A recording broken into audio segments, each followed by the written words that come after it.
Oremos al Señor en esta mañana, hermanos, exaltando a nuestro Dios.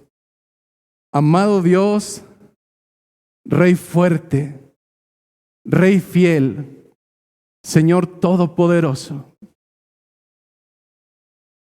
que delante de tu presencia, Señor, no pudiéramos encontrar argumento alguno para minimizar tu presencia y tu deidad, porque tú eres grande.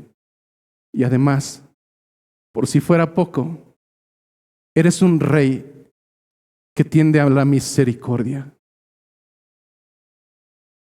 Y bajo esa característica que solamente a ti te pertenece y solamente de ti fluye, hoy te rogamos que en esa misericordia, que en ese atributo tuyo, Señor, sigas extendiendo esa tendencia de hacer lo bueno por quien no lo merecemos. Y que a través de tu palabra, Señor, nos incentives a caminar en santidad. Que a través de tu palabra confrontes nuestra vida pecaminosa.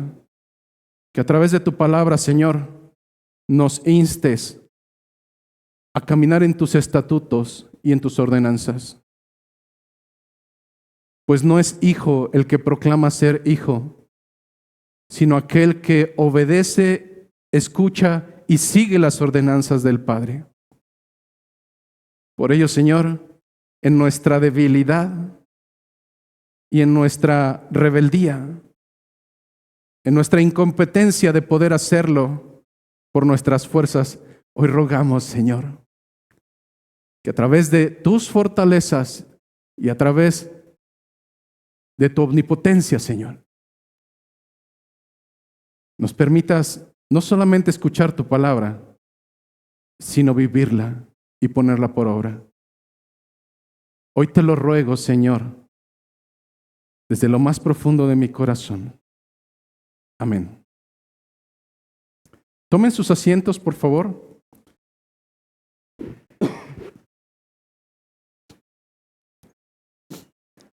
Y vamos directamente al libro que hemos estado escudriñando a lo largo de los últimos 3 o 4 meses, que es el libro de Oseas. La semana pasada concluíamos el versículo número 8 del capítulo 9. Oseas capítulo número 9. Oseas capítulo número 9. Y el día de hoy nos corresponde leer solamente 2 versículos más. La semana pasada escudriñábamos solamente 2 versículos. Esta semana escudriñaremos 2 versículos más.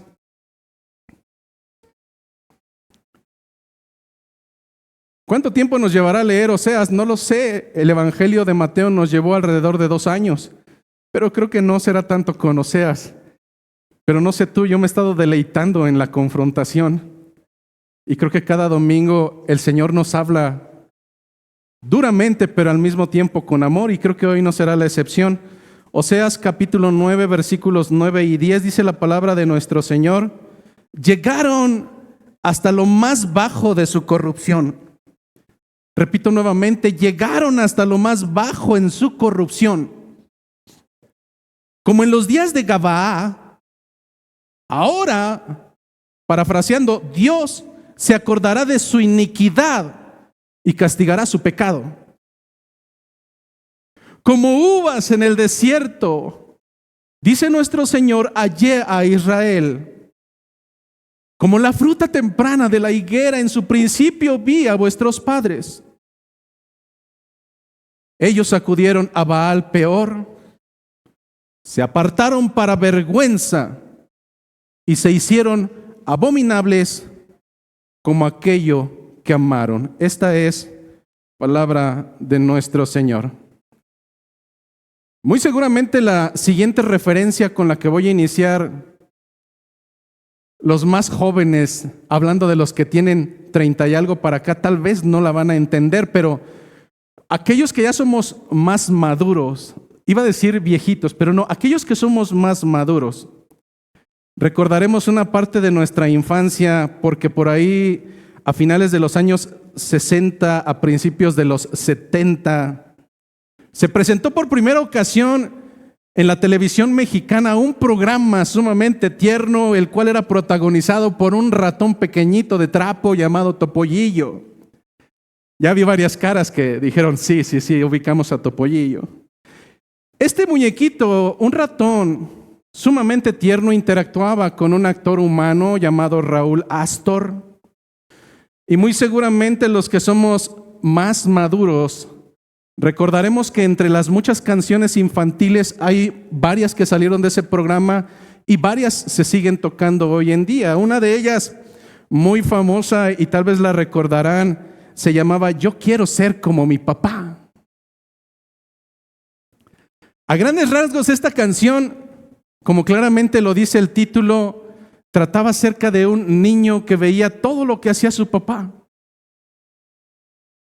Y en el anhelo de su corazón de este niño comenzaba a cantar como mi papá, qué lindo sería parecerme a mi papá. En la idealización del mundo gentil, esto es lo más hermoso que pudiéramos escuchar. Que uno de nuestros hijos dijera, quiero parecerme a mi papá. Relacionándolo al mundo de espiritual, esto es lo peor que pudiera pasar con nuestros hijos. ¿Por qué razón puedo decir esto? Y quisiera parafrasear el libro de Génesis capítulo 6 versículo 5, y es sencillo. Esto no es correcto debido a que la maldad del hombre es mucha. La maldad del hombre es mucha y los pensamientos de los designios de su corazón son de continuo al mal.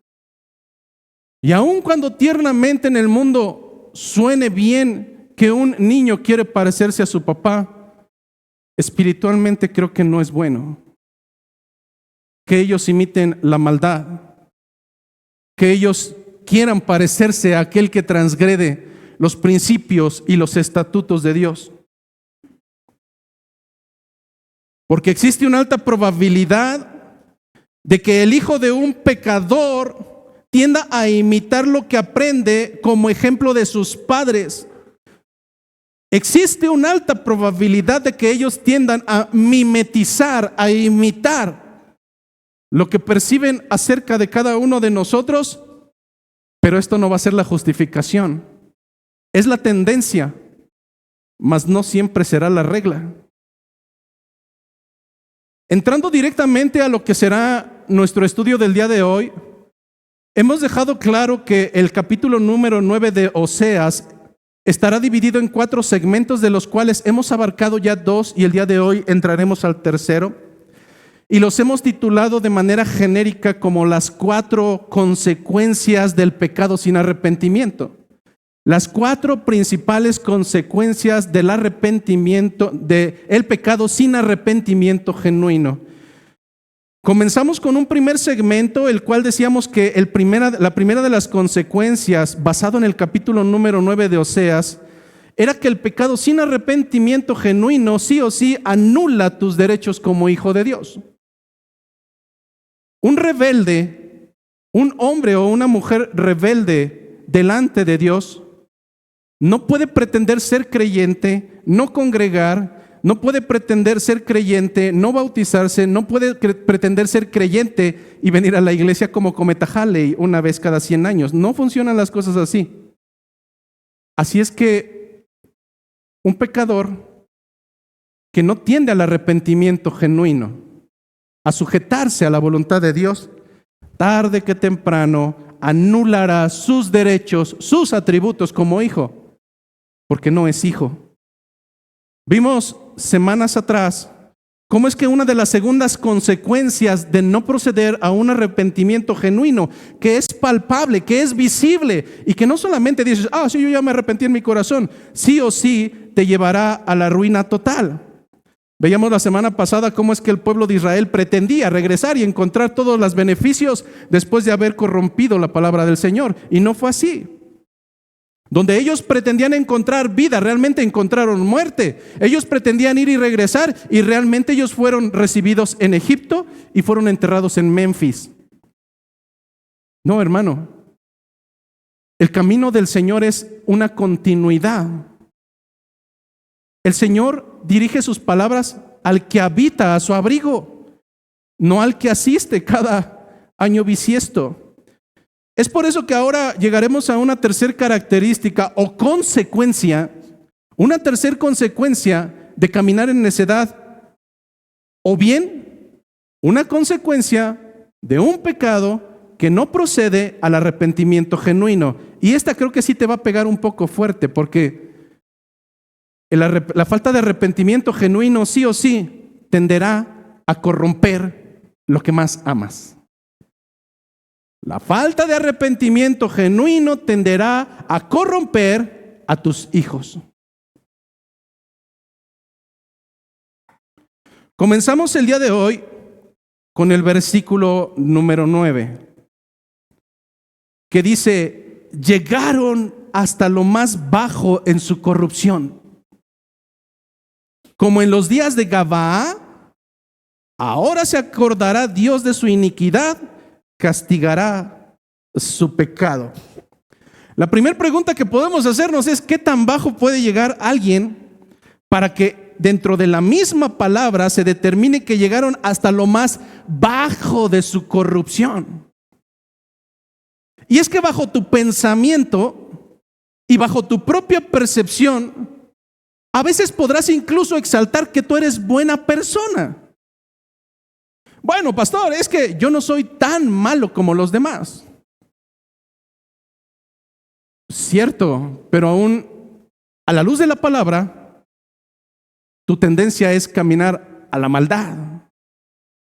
Tú no eres bueno, tus hijos no son buenos, el gentil que te abre la puerta en el Oxxo no es bueno.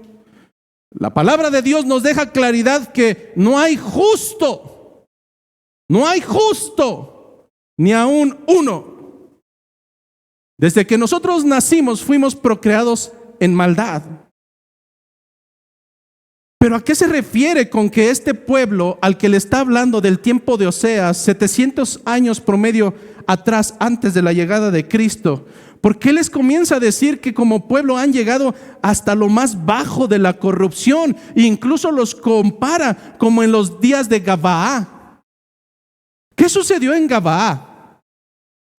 Cuando hace aproximadamente alrededor de 7, 8 años leí este texto por primera ocasión, lo primero que hice fue correr junto con mi esposa y decirle: oye, ¿habías visto esto tan perverso escrito en la Biblia? Cuando se lo leí no lo podía asimilar.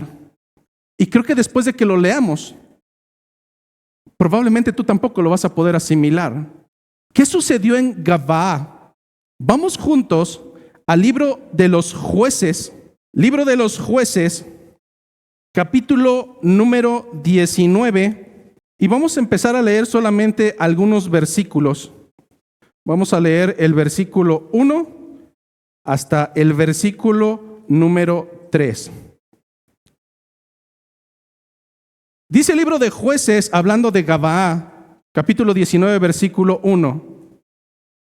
En aquellos días, cuando no había rey en Israel, hubo un levita que moraba como forastero en la parte más remota del monte de Efraín, el cual había tomado para sí mujer concubina de Belén de Judá, y su concubina le fue infiel.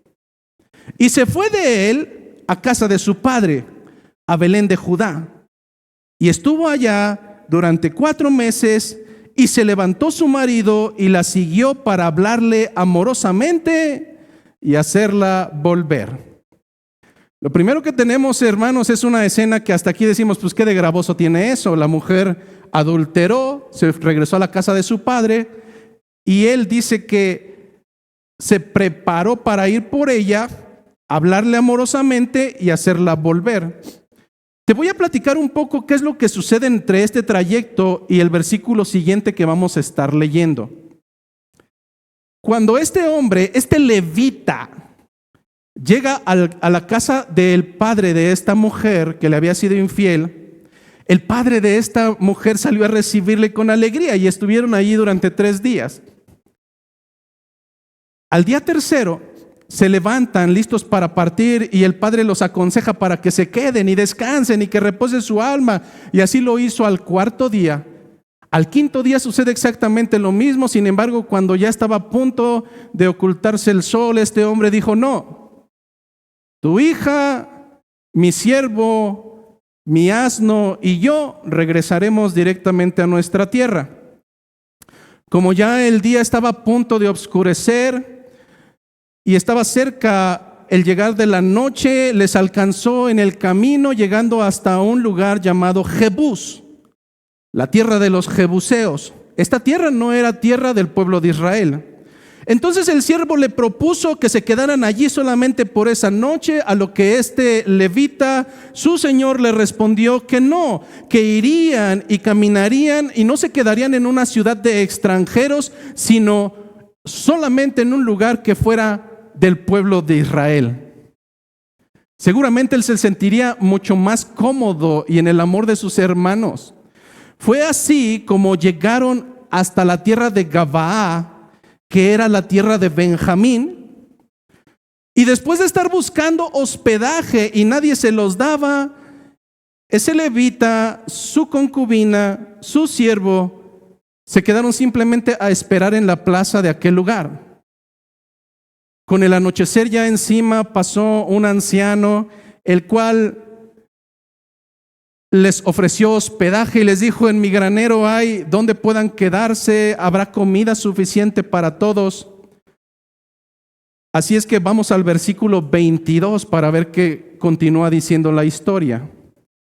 Jueces 19, versículo 22. Dice las escrituras: pero cuando estaban gozosos, he aquí que los hombres de aquella ciudad, hombres perversos, rodearon la casa, golpearon a la puerta y hablaron al anciano dueño de la casa diciendo: saca al hombre que ha entrado en tu casa para que lo conozcamos. Quiero hacer aquí un paréntesis, porque la versión Reina Valera es sumamente propia y romántica. Esta palabra de conocer la vamos a encontrar en el libro de Génesis, cuando Adán tiene intimidad con Eva. Y conoció Adán a Eva.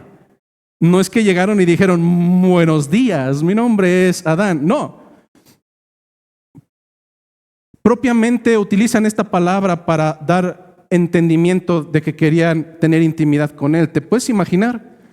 Es decir, aquel pueblo que era pueblo descendiente de la tribu de Benjamín, hombres perversos, empezaron a rodear esa casa y querían abrirla como diera lugar para que le sacaran a ese hombre, a ese forastero, para que todos ellos tuvieran intimidad con él.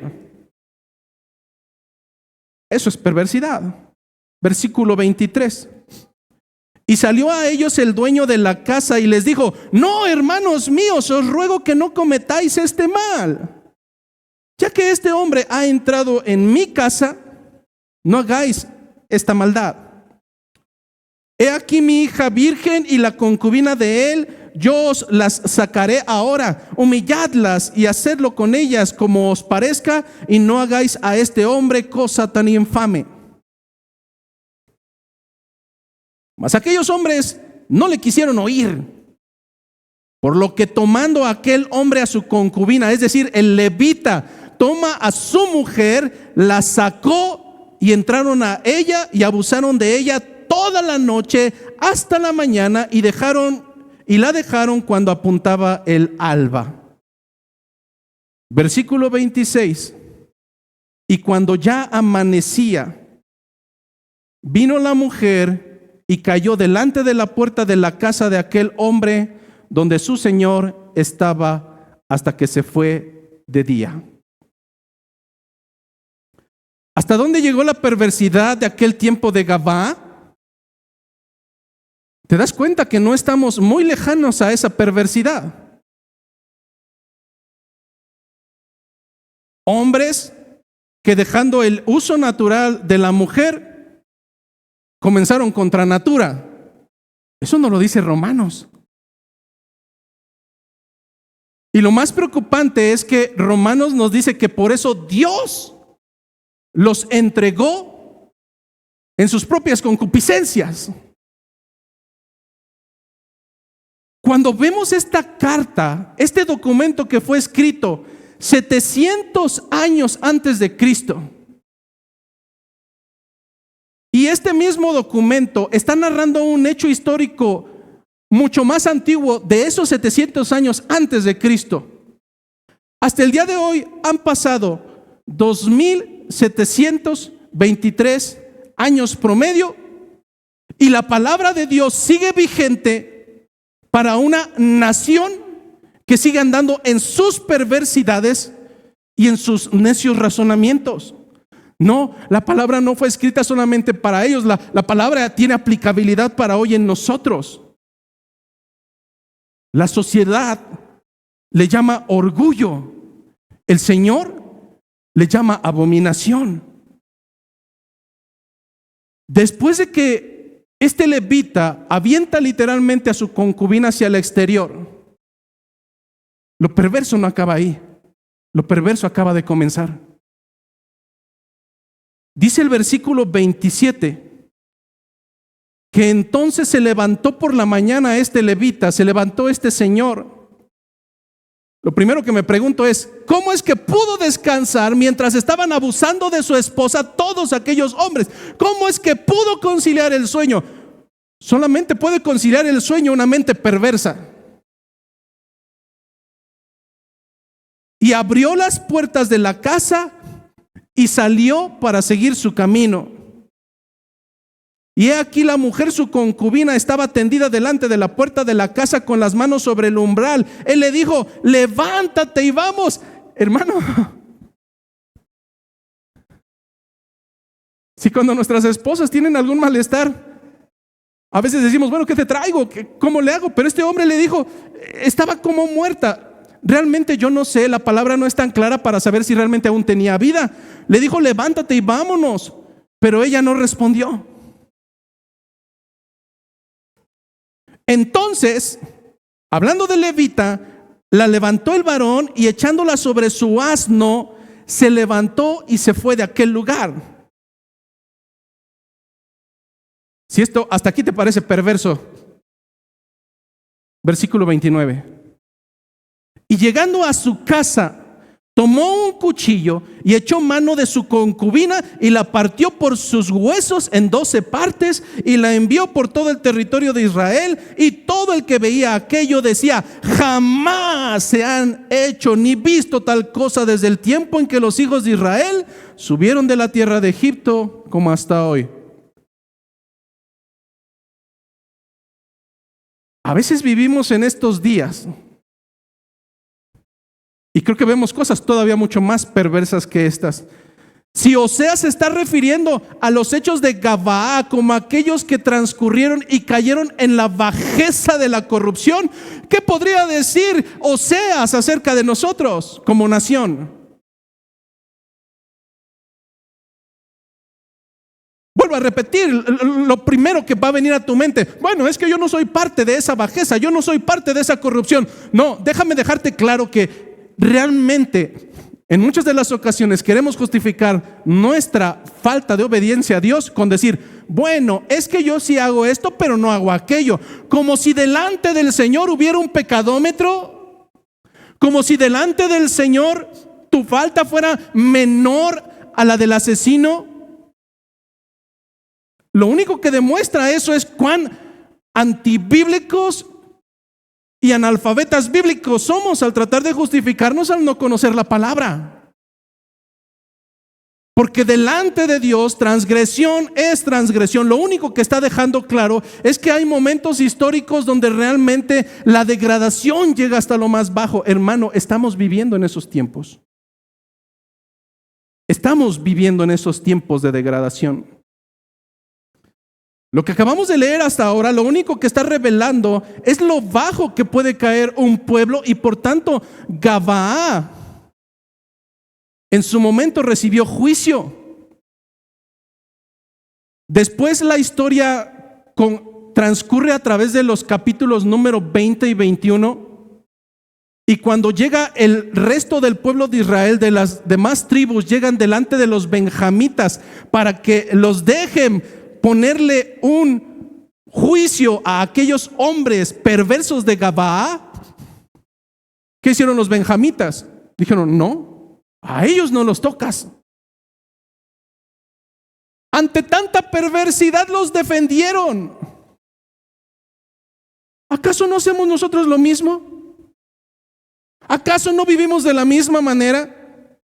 Mayormente cuando el pensamiento humano y modernista ya nos ha consumido y decimos, bueno, pues sí son diferentes y van en contra de Dios, pero son buenas personas y hagamos de esta manera. Hermano, la perversidad, hablando nuevamente de las Escrituras, no solamente el juicio viene para los que cometen el pecado, sino también para los que se complacen con los que lo hacen. Así es que nuevamente dice, versículo 9, llegaron hasta lo más bajo de su corrupción. Llegaron hasta lo más bajo de su corrupción como en los días de Gabaa.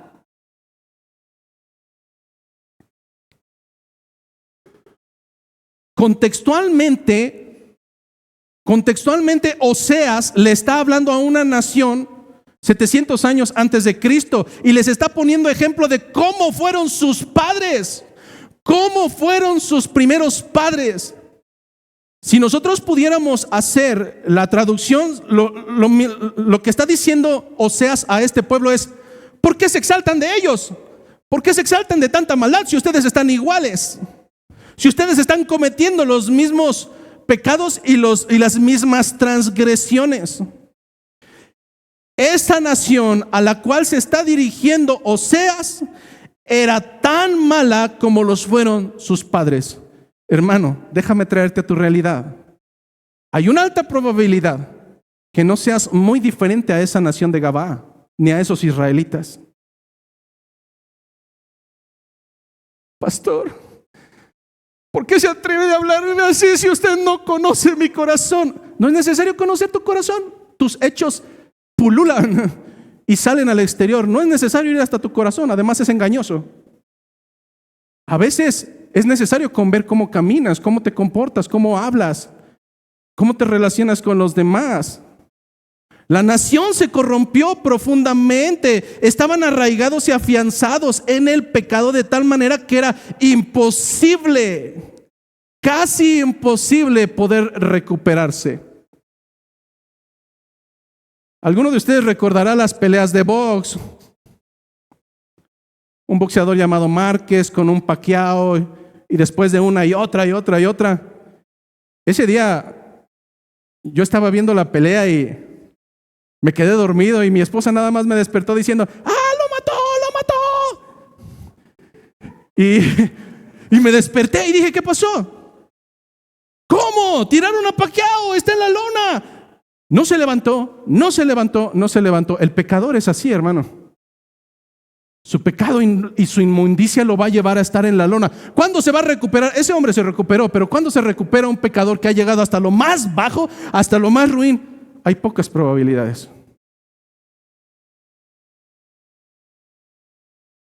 Pero esto es como los excesos. Pruebas un poco y dices, no pasa nada, quiero más. Y consumes más, y consumes más, y consumes más. Y llega un momento en que ya no puedes tener el control absoluto porque nunca lo tuviste. Así es el pecado, hermano. Cuando hay un pecador que por su soberbia, por su necedad, no tiende al arrepentimiento genuino, lo único que va a hacer es ir acumulando corrupción tras corrupción, tras corrupción, tras corrupción, hasta el momento en que sea prácticamente imposible recuperarse y levantarse de aquella lona. El pecado de corrupción estaba ya arraigado en ellos y era difícil arrancarlo. Por un momento, y yo lo he escuchado acerca de los jóvenes, a veces uno cuando le dice, oye, no hagas eso, ¿de dónde aprendiste? De ti. Oh. Decían las mamás en la antigüedad, entonces si yo como estiércol, tú también. Es que no puede ser una justificante, hermanos. No puede ser una justificante decir que nosotros somos pecadores porque nuestros padres fueron pecadores. Eso es lo más sencillo que podemos hacer en nuestra vida cotidiana. Pero la razón a la que llega Oseas es que en verdad Los culpables no fueron sus padres cometieron sus faltas y tuvieron sus consecuencias. Ahora el pueblo de Israel, si tenía que encontrar un culpable, lo verían mirándose a un espejo. Los culpables eran ellos se corrompieron, ellos se contaminaron, ellos endurecieron su corazón, tal cual como lo hicieron sus padres en los días de Gabaa. Surge un cuestionamiento en esta mañana.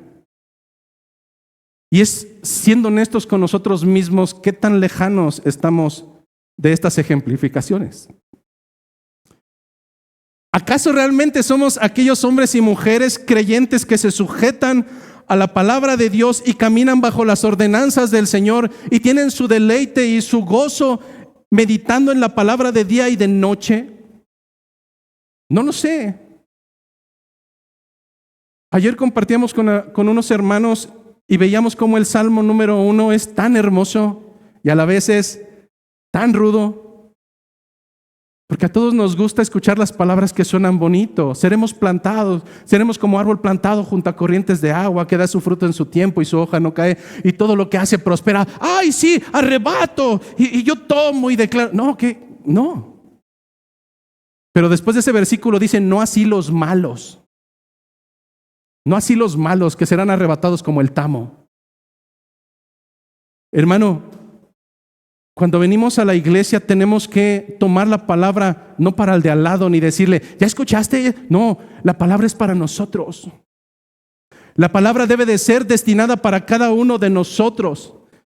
En el caso de la tribu de Benjamín, toda la tribu de Benjamín respaldó aquella villanía, el libertinaje y la iniquidad. Eran tan atrevidos y descarados en aquellos días como lo son ahora. Pero así como esa ciudad no escapó del castigo, tampoco escaparía la nación de Israel. Hoy en día, hermanos, si nosotros lo pudiéramos traducir, porque incluso ya hay iglesias que ya no se llaman hermanos, ahora son las tribus. Bueno, imaginemos que somos tribus. Creo que muy probablemente este juicio también vendría para nosotros. Si es que estamos caminando en contra del Señor. Si es que por un lado decimos, sí, soy creyente y mis labios le adoran y saliendo vuelvo a ser el mismo gentil. Hoy en día las tribus son tan perversas como lo fue entonces la tribu de Benjamín y como lo fue aquel pueblo de Israel, hermanos. Sí o sí, el Señor traerá juicio. Dice la segunda parte del versículo número 9. Dice, ahora, y ahí entre paréntesis yo estoy incluyendo una palabra solamente para aprendizaje. Ahora Dios se acordará de su iniquidad. Ahora Dios se acordará de su iniquidad, castigará su pecado. Hemos visto a lo largo de Oseas que Dios no solamente es amor. Dios es omnipotente, Dios es inmutable, Dios es omnipresente, Dios es santo, Dios es ira y fuego consumidor, Dios es fiel, etcétera, etcétera, etcétera. Dentro de esas características o atributos que nosotros conocemos acerca de Dios, hablar de juicio siempre será de, ay, es que Dios es malo, Dios es malvado. Entonces, ¿qué? Dios debería dejarte ensuciarte en el estiércol y decir, muy bien, hijo, bien, sigue tragando porquería. No, creo que no es así. Dentro de los atributos de Dios tenemos que Dios no es un Dios malvado en el Antiguo Testamento y es un Dios de amor en el Nuevo Testamento. No es así. Una de las características hermosas de Dios, a diferencia de ti y a diferencia de mí, y que me consuela, es que Dios es inmutable. Dios no cambia. Hablando de la segunda personalidad de Dios, nosotros encontramos esta verdad bíblica en Hebreos 13:8. Hablando de Jesucristo, el mismo Dios encarnado, las Escrituras nos dicen que Jesucristo es el mismo ayer, es el mismo hoy y por los siglos. El mismo Dios, el mismo verbo que era desde el principio, su tendencia era a eliminar a través de juicio a aquellos que tendían a echar a perder al pueblo. En la actualidad sigue siendo lo mismo. La tendencia de Dios será a enviar a unos al castigo eterno porque su pueblo tiene que ser santo. Así es que no es un Dios malvado del Antiguo Testamento y no es un Dios bueno en el Nuevo Testamento que ahora imparte justicia y juicio. Si nosotros podemos encontrar, entonces, ¿Dios es malo? Absolutamente no. La respuesta es: Dios es justo. Dios es justo. Segundo atributo en esta mañana. ¿Cómo que Dios es justo, pastor? ¿Alguna vez le has negado un permiso a tu hijo y te dice: no es justo? ¿Cómo que no es justo? A ver, no lo dejas salir porque es un flojo, porque no hace nada entre la semana, porque no te obedece, y te dice: no es justo. Si fuera justicia, primero tenemos que entender el concepto de justicia. Dios es justo. Hablar de alguien que es justo es hablar de alguien que es imparcial, alguien que se apega a la legalidad. Pongamos un ejemplo. Cuando tú eres un padre de verdad,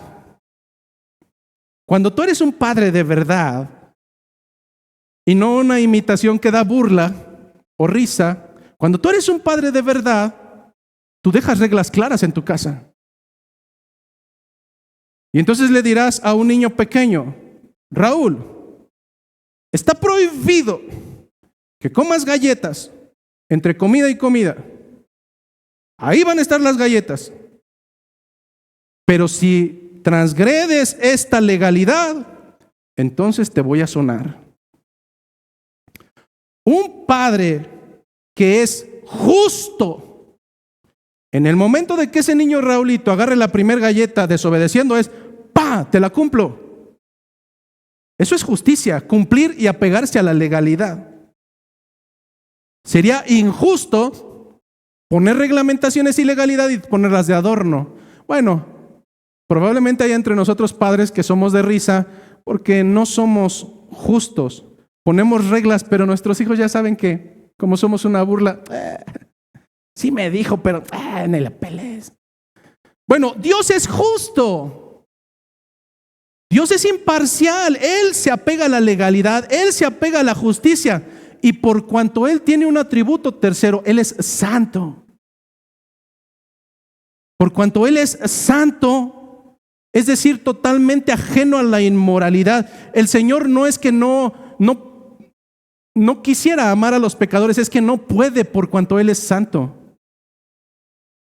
Su atributo y su naturaleza de ser santo y ajeno, totalmente ajeno a la inmoralidad, no permite que un inmoral se acerque a Él. Por tanto, por cuanto Dios no es malo, sino que Dios es justo y Dios es santo, Él dejó establecido en Ezequiel 18:20 que el alma que pecare, esa morirá. Y entonces, ¿qué pensarías de un Dios todopoderoso, omnipotente, el que todo lo ve, el que todo le escucha, el que todo lo sabe, que deja escrito: el alma que pecare, esa morirá? Y cuando suceden las cosas dice: bueno, vamos a darle chance. Para mí sería un Dios de burla. Para mí sería un Dios corrupto. Para mí sería alguien que puede cambiar su voluntad dependiendo del estado de ánimo de los demás. Pero por cuanto mi Dios no es así, si Él dejó escrito que el alma que pecare, esa morirá, entonces, siendo justo, implantará su palabra y la llevará al pie de la letra. ¿Qué fue lo que sucedió con aquel pueblo de Gabaá? El Señor fue justo y mediante su juicio hizo lo que tenía que hacer. que fue lo que hizo con el pueblo de Israel. Por cuanto el Señor es justo y es apegado a su propia ley, entonces el Señor emitió juicio y ellos tuvieron las consecuencias. Hermano, ¿todavía sigues pensando que contigo pasará algo diferente? Eso se llama ingenuidad y eso no es correcto. Si tú eres un transgresor, si tú eres un pecador falto de arrepentimiento genuino, si tú eres un tibio, te quiero decir que el Señor te va a vomitar de su boca. No hay otra respuesta. ¿De qué manera pensarías que tú eres especial para Dios? No es así. No lo es así. Si el Señor emitió juicio contra toda una nación, una vez, 2 veces, lo volverá a hacer. Por cuanto Él es justo y apegado a la legalidad, por cuanto Él tiene un atributo, nuestro Dios es justo y a la vez nuestro Dios es santo. Aprovechando Dios el contexto de sus antepasados, aprovechando este segmento, el Señor también aprovechó para reprender a su pueblo que seguía siendo necio y de dura cerviz. Porque de la misma manera habían llegado a un nivel de apostasía y de degeneración que realmente era vergonzoso. No tanto por el pecado en sí mismo, sino por lo malagradecidos que fueron con el Señor. Ponte a pensar por un momento. Hacía remembranza en estas últimas semanas porque hay pensamientos en mi cabeza y a veces el temor se puede apoderar de uno y decir, bueno, ¿y si esta cosa no sale así o si esta cosa no sale así? Y me ponía a pensar toda mi vida hacia atrás y ni una sola ocasión el Señor me ha dejado. Ni una sola ocasión el Señor me ha dado la espalda. Ni una sola ocasión mi familia se ha quedado sin alimento. Y puedo corroborar que el Señor es fiel. La pregunta no es si el Señor es bondadoso, si el Señor es fiel, porque Él lo es. Hermano, tú puedes ser infiel. Tú me puedes decir hoy que me amas y mañana me estás clavando un cuchillo en la espalda. Ese no es el cuestionamiento. Pero si el Señor es fiel, entonces eso no está en tela de juicio. Lo que está en tela de juicio es el agradecimiento de su pueblo ante tanta fidelidad.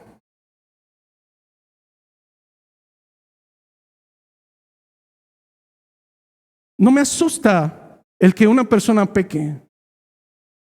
Me asusta el hecho de que llegue hasta lo más bajo, hasta el hecho de pensar que todo es conforme a sus fuerzas y su poderío y que no tiene nada que agradecerle a Dios cuando es nuestro Señor quien trae el sustento, cuando es nuestro Señor quien te da la vida, cuando es nuestro Señor quien te ve de una manera hermosa.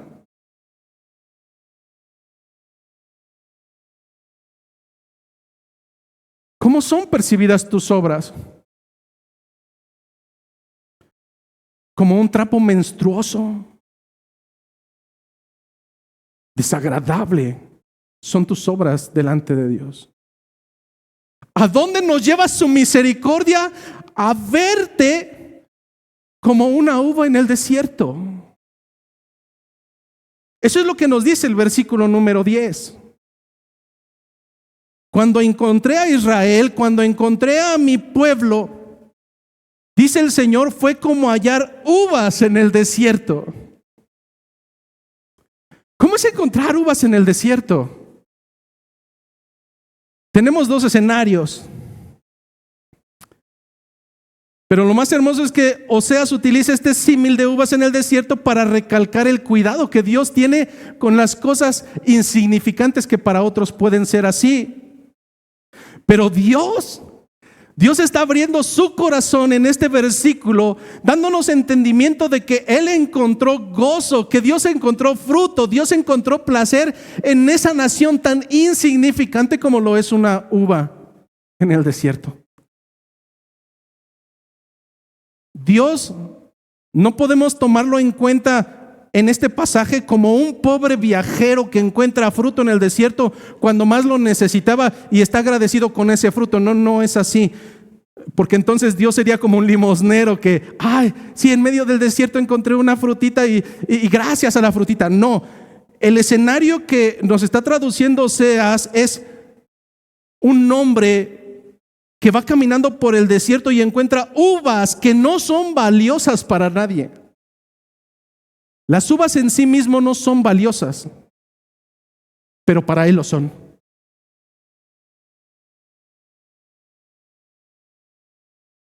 Para nadie son valiosas, pero para él lo son. No sé cuántas veces te has preguntado por qué el Señor te escogió. Yo también me lo pregunto, ¿por qué el Señor te escogió? ¿Por qué me escogió a mí?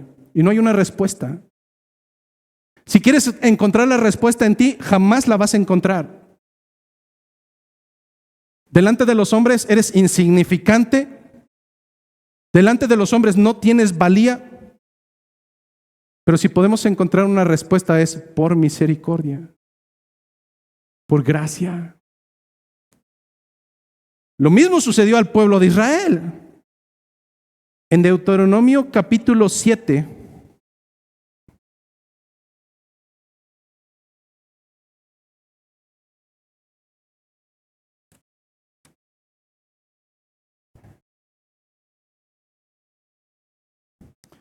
en Deuteronomio capítulo número 7, versículo número 6, encontramos las razones por las cuales el Señor elige a los suyos. Dice Deuteronomio capítulo 7, versículo 6, dirigiéndose directamente al pueblo de Israel, le dice: porque tú eres pueblo santo, porque tú eres pueblo santo para Jehová tu Dios. Tal vez no para los demás, pero sí para Jehová tu Dios. Jehová tu Dios te ha escogido para hacerle un pueblo especial, más que todos los pueblos que están sobre toda la tierra. Y hasta ahí probablemente algunos pudiéramos decir: sí, para nosotros somos el pueblo santo, un pueblo especial, porque somos especiales. No, versículo 7. No por ser vosotros más que todos los pueblos os ha querido Jehová y os ha escogido, pues vosotros erais el más insignificante de todos los pueblos. Si no nos escogió por eso, entonces ¿por qué? Versículo 8, sino por cuanto Jehová os amó. Hermano, son palabras tan sencillas, pero llévalas a tu corazón. El Señor te vio y te amó. El Señor te vio como cuando pasas por el desierto y ves una fruta donde no debería de haberla. No porque fuera grandiosa, era insignificante, pero donde muchos pudieron haber pasado, el Señor volteó y te amó. Y continúa diciendo: y quiso guardar el juramento que juró a vuestros padres.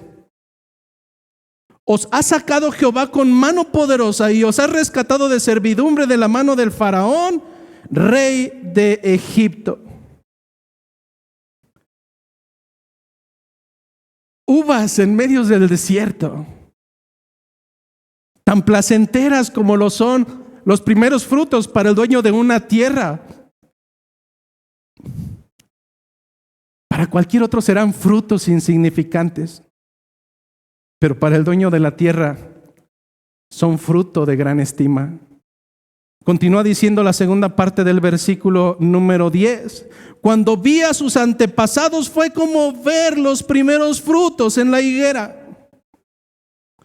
Yo no sé cuántos de ustedes han plantado un árbol donde nosotros comenzamos a congregar en la casa de su servidor. En la parte de atrás plantamos un limón y no daba absolutamente nada. En una predicación, cuando predicamos sobre la higuera estéril, esa vez me exalté, raro, ¿verdad? Pero me exalté y dije: bueno, pues si aquel limón, igual que esta higuera, no da fruto en un tiempo, lo voy a cortar. Al día siguiente, ya después volvió a sus andanzas y solamente nos dio un limón. Pero ¿sabes qué pasa cuando ves ese árbol que cuidas, que riegas, que lo cuidas con todo tu corazón, con todo tu esmero? Sale el primer limoncito y tú dices: ¡ay, un limoncito! Y los demás dirán: ¿qué? Los de la frutería venden unos así. No, es que es mi árbol, porque yo lo amé, porque yo lo cuido con tierno cuidado, porque yo lo veo como eso que es grato para mí. Bueno, el Señor eligió a los suyos, no porque fueran grandes, no porque fueran pequeños, no porque fueran muy jugosos, no porque fueran atractivos, no, simplemente porque el Señor los amó. ¿Te das cuenta, hermano? El Señor te amó. El Señor te amó antes de que tú lo pudieras amar. Y al igual que al pueblo de Israel, Él lo vio con ojos como aquel que ve el fruto primero de la higuera. El inesperado aparecimiento del fruto, de los primeros frutos, realmente causa regocijo, causa delicia. Pero hermano, ante tanto cuidado, ante tanto amor incondicional, ¿cómo reaccionó el pueblo? La respuesta la sabes. El pueblo reaccionó con ingratitud. El pueblo reaccionó con infidelidad. Tal como reaccionó la esposa de Oseas, esa mujer llamada Gomer, que siendo llevada en matrimonio prefirió ser infiel una y otra vez hasta ser determinada y catalogada como una ramera. Así fue el pueblo de Israel. Ante tantos cuidados de su Señor, ante tanta bondad, ante tanta misericordia, el pueblo de Gabaa reaccionó con ingratitud y con infidelidad. Delante de tanto cuidado, delante de tanto amor, delante de tanta ternura, el pueblo de Israel reaccionó de la misma manera, tal como lo hicieron sus padres. Lamentablemente, hermano, estamos en un tiempo de perversidad, donde hay altas probabilidades de que muchos de nosotros estemos reaccionando delante del Señor de la misma manera.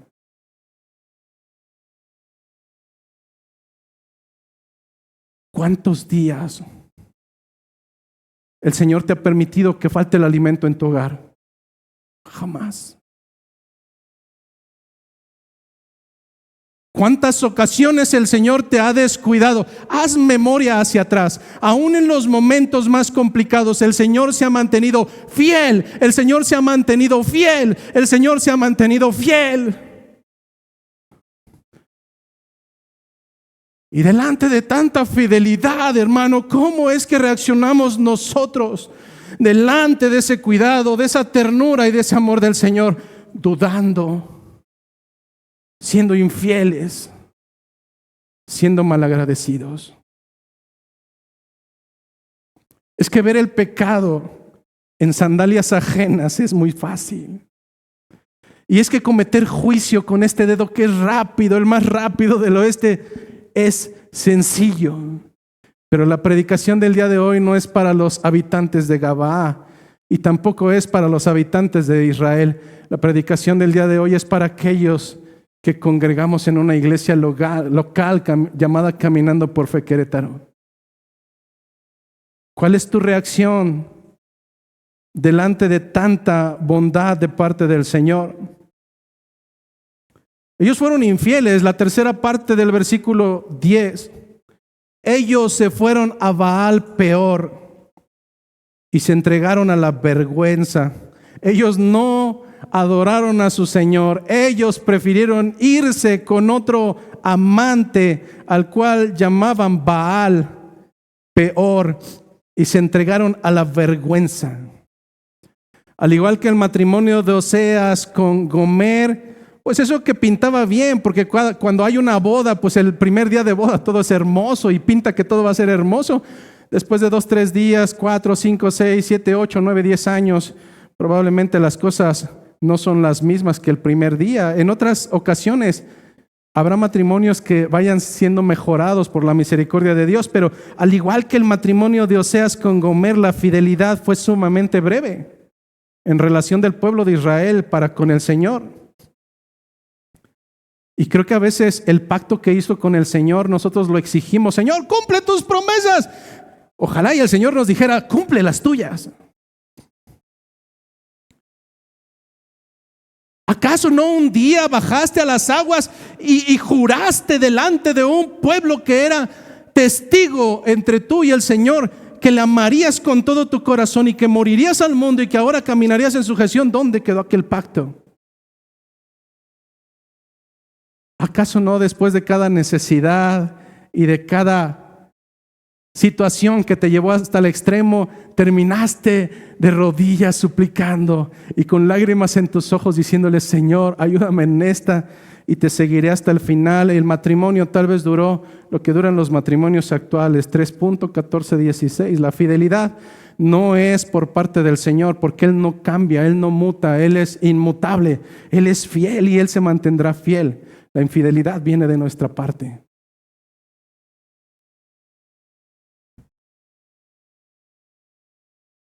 Aquellos hombres se fueron en pos de un dios llamado Baal, pero además tenía apellido, Baal Peor, un dios moabita adorado en el monte de Peor mediante un culto obsceno. Nosotros encontramos en el libro de Jueces cómo se mencionan los Baales. ¿Por qué se mencionaban los Baales? Porque al principio era un solo Dios, pero después, como la tendencia del hombre es hacia la maldad, cada uno fabricó su propio Baal y ahora ellos adoraban a su Dios Baal Peor. Dice el libro de Números, capítulo 25.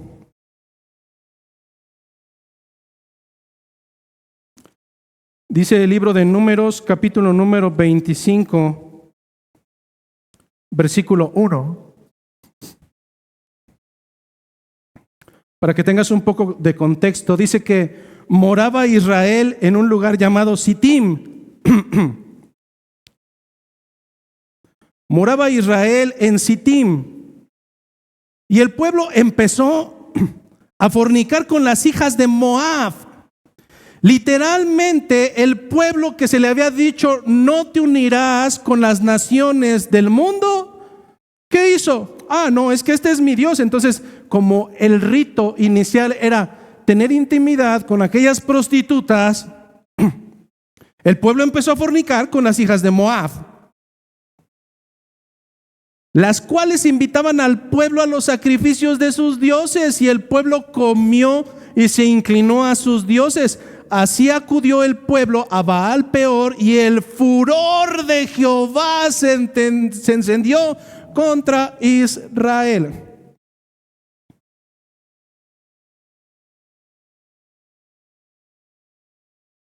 Pastor, ¿puedo ir a una fiesta? Yo creo que puede, ¿no? A menos que no tenga piernas. Pastor, ¿puedo ingerir alcohol? Pues creo que tienes boca. De poder puedes. Pastor, ¿puedo adulterar? Pues creo que si físicamente lo puedes hacer. O sea, me estás preguntando si puedes. Sí puedes. De que es lícito todo esto delante del Señor, ahí sí es otra cosa. Es que a veces minimizamos nuestras compañías y aquellos con los que andamos tan poco. ¿Qué fue lo que sucedió con estos? Empezaron a tener comunión con los moabitas, y de principio fue: bueno, vamos con ustedes, vamos a compartir el alimento. Después ya va a ser: vamos a tener intimidad con ustedes, vamos a adorar a sus dioses, vamos a hacer lo que ustedes hacen. ¿Has escuchado que el que con lobo se junta, a aullar aprende? Bueno, creyente tibio que se junta con creyentes tibios, tarde que temprano va a terminar más tibio. Es que aún dentro de los congregantes, hermano, habrá personas que sean de edificación y habrá otras que solamente me hagan reír como payaso durante las reuniones. Y está bien. ¿Puedo? Sí puedes. ¿Eso edifica? No edifica. ¿Eso te enaltece? No. ¿Eso glorifica el nombre de Dios? En lo absoluto. Vete a un circo y vas a hacer exactamente lo mismo. Hermano, necesitas cuidar incluso las personas con las que te relacionas, porque si no, tarde que temprano, el payaso que te hace reír, después tú vas a ser el segundo payaso. Y va a ser una reunión de payasos. ¿Y dónde estuvo Cristo? ¿Quién sabe? Pero estamos bien alegres, hermano. Y primero fue la payasada ingenua, después será la de doble sentido y así continuaremos, hermano. ¿Hasta dónde puede llegar el no cuidar mis compañías? El no cuidar mis yuntas, el no cuidar con quién me codeo, con quién me alimento. Bueno, es que tarde que temprano, de lo que te alimenta se va a reflejar. ¿Cuántos de ustedes no, cuando están realmente afianzados al evangelio, llegan a la escuela y le dicen a la maestra, Dios le bendiga, hermana? Ay, no, usted es gentil. Pero es que es tan común. Cuando a alguien se le sale una palabra, se le sale no porque se le escapó, no, ahí ya estaba. Entonces, ¿por qué cuidar todas estas cosas, hermano? Porque eres una nación santa. Porque eres un pueblo escogido. Porque fuiste elegido no para vergüenzas, ni para andar en mundanidad, como lo hizo Gabaa, como lo hizo Israel. ¿Sabes qué sucedió con ellos? Finaliza el versículo 10 diciendo, se volvieron tan detestables. Se volvieron tan detestables, tal cual como el objeto de su amor. Y así concluye este versículo. Poco a poco, los israelitas se comenzaron a volver tan corruptos como los dioses a los que les rendían culto. Todo aquello a lo que consagraban los que abandonaban a Dios, tarde que temprano llegaría a ser una vergüenza para ellos, al grado de ser detestables.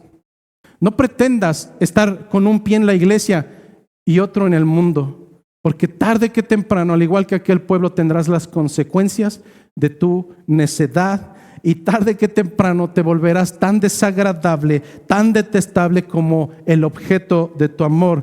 Ellos se hicieron abominables como lo que ellos amaron. Ellos amaron más lo que para Dios era una abominación.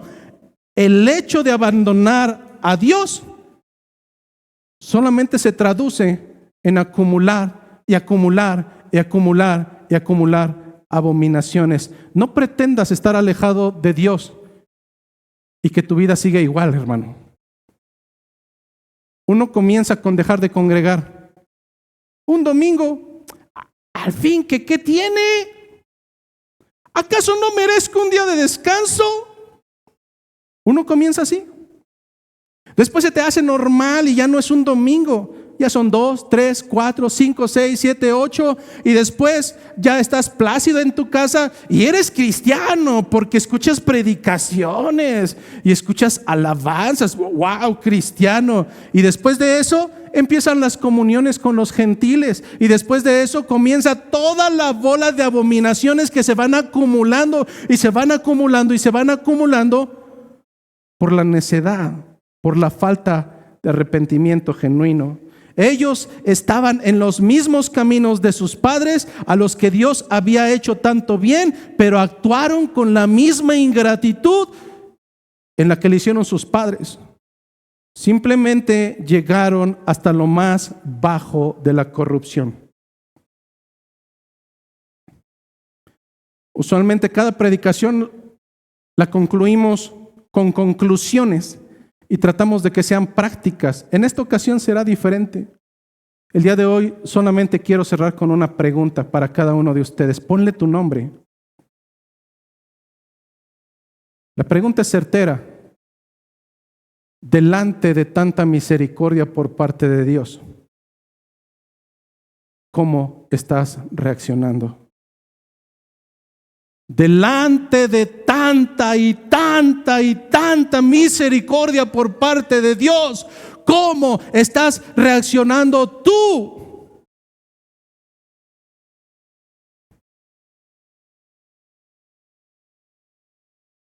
Mientras Dios te mira como la primera fruta de aquel árbol, aquella que es preciada, aquella que es agradable. Mientras delante de los demás tú eres una fruta insignificante, el Señor te ha llamado para ser esa fruta preciada delante de sus ojos. Tan preciado eres delante del Señor. Tan hermoso eres delante de tu Señor, que estuvo dispuesto a dar lo que más amaba. Hemos cantado en esta iglesia glorioso intercambio. Yo no sé cuántas veces realmente la interiorizas y la comprendes, pero el Señor dio lo que más amaba, lo que más atesoraba en su corazón, y lo dio por ese fruto por el cual nadie da un peso. Pero más delante del Señor tú eres agradable, hermano. Así es que no retribuyas con ingratitud lo que el Señor ha hecho por ti. Y si al día de hoy te has dado cuenta que estás caminando en necedad, si el día de hoy te diste cuenta que estás caminando en ingratitud, hermano, hoy es un muy buen día para clamar por misericordia a Jesucristo. Tienes que recordar domingo a domingo que no importa cuán perverso haya sido, si prosigues en fe delante de la cruz de Cristo, Él promete que Él no rechazará un corazón contrito y humillado delante de su presencia. Hoy es un buen día para venir en arrepentimiento y fe delante de la cruz de Cristo. Que la gracia, que la paz, que la misericordia, sobre todo la misericordia de nuestro Señor, siga siendo con cada uno de nosotros.